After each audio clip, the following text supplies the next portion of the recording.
Menurut Primbon Jawa, ada weton-weton tertentu yang auranya tidak perlu diumumkan, karena kehadirannya sudah terasa sebelum kata-kata terucap.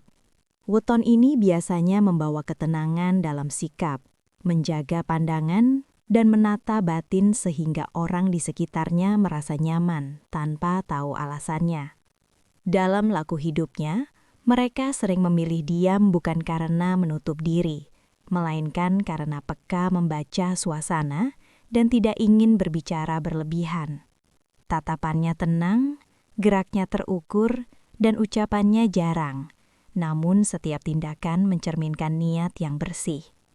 Aura yang terpancar tidak selalu mencolok, tetapi perlahan menumbuhkan rasa hormat dan kepercayaan dari orang lain.